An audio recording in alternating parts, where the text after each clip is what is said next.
Hello everyone, how are you? I'm so sorry. I cannot translate this poem in English. I wrote this in Hindi.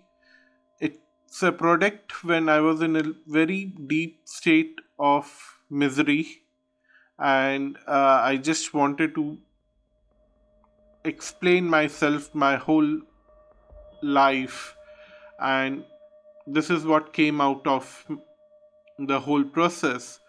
So it's quite coming from a dark place, so I don't even have enough words in English to explain it properly.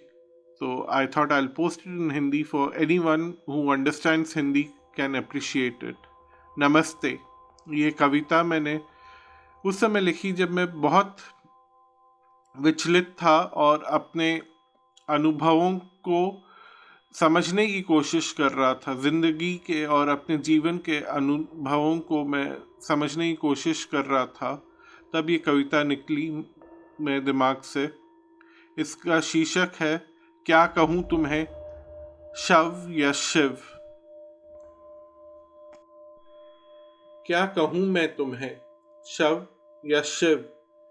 संसार और सभ्यता के तरीकों में जितना तुम फंसे हो, सोचता हूँ क्या कहूँ मैं तुम्हें, शव या शिव।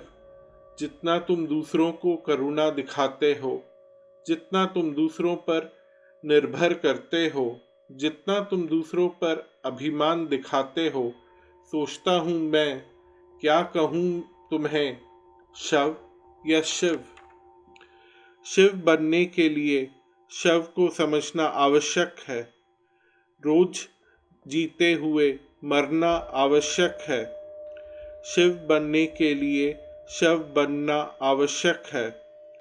शिव बनने के लिए शव की अनुभूति आवश्यक है। कहते हैं शिव अचल है, कहते हैं शिव गतिहीन है। शव भी तो यही है, शव भी तो अचल है और गतिहीन है। जैसे लोग तुम्हें धिक्कारते हैं, जैसे लोग तुम्हें झुठलाते हैं, लगता है कि शिव श्रेष्ठ है। शिव की अनुभूति होने लगती है। इंसान भावनाओं में फंसकर, इंसान माया में फंसकर जब गतिहीन होता है तो समझता है कि वह शिव ही तो था। इंसान भावनाओं में फंसकर, इंसान माया में फंसकर जब गतिहीन होता है तो समझता है कि वो शिव ही तो था।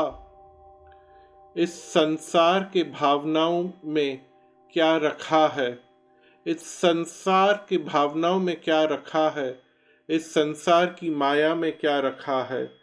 बन जा तू भी शिव, बन जा तू भी शिव, अमर हो जा, बन जा तू भी शिव।